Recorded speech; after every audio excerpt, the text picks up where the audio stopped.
પાલિકામાં bomb મુકાયાનો message કર્મચારીઓ અને અરજદારોને તુરંત જ સલામત રીતે બહાર કાઢવામાં આવ્યા છે। ફાયર વિભાગ અને પોલીસનો કાફલો તુરંત જ ઘટના સ્થળ પર પહોંચી આવ્યો। ઘટનાની જાણ થતાની સાથે હાલ ડોગ સ્ક્વોડ અને બોમ્બ ડિસ્પોઝેબલ સ્ક્વોડને પણ જાણ કરવામાં આવી છે।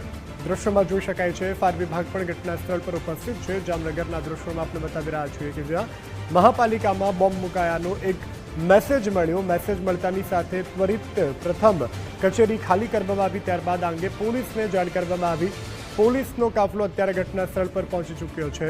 સંવાદદાતા નથુ આહિર આપણી સાથે લાઈવ જોડાઈ ચૂક્યા છે। નથુ, જે રીતે જામનગર મહાનગરપાલિકામાં બોમ્બ હોવાની અફવાઓ વેગવંતી બની હતી, ક્યારે મેસેજ આવ્યો, કેવી રીતે મેસેજ આવ્યો, હાલ કશું શંકાસ્પદ મળી આવ્યું છે કોઈ ઉચ્ચ અધિકારીઓ ઘટના સ્થળ પર, શું વધુ વિગતો?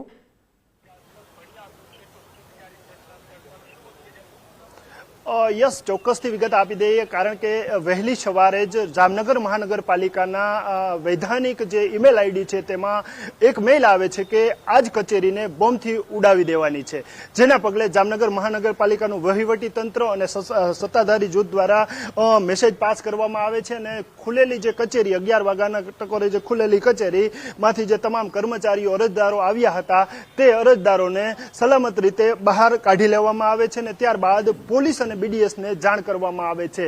હાલ મહાનગરપાલિકાનું પરિસર છે, આ જ પરિસર છે કે જ્યાં જોઈ શકાય છે ફાયરની ટીમ છે, સાથે સાથે બીડીએસની અને પોલીસની ટીમ છે, સ્નીફર ડોગની ટીમ છે કે જે મહાનગરપાલિકા અંદર જે છે હાલ જે છે તે ચેકિંગ કાર્યવાહી કરી રહી છે। મહાનગરપાલિકાના 4 માળ પર જે ખૂણે ખૂણો છે તેની હાલ જે છે તે તલાશી હાથ ધરવામાં આવી છે। જોઈ શકાય છે ડોગની વધુ એક જે ટીમ છે તે હાલ મહાનગરપાલિકાની કચેરી આવી છે અને હાલ જે છે તે અંદર જે ડોગને લઈ જવાની કામગીરી જે છે તે શરૂ કરવામાં આવી છે, પરંતુ હાલ મહાનગરપાલિકાના પોલીસ અને બીડીએસ દ્વારા જે 4 માળ છે ત્યાં જે છે તે તહેસીલ ચાલુ છે।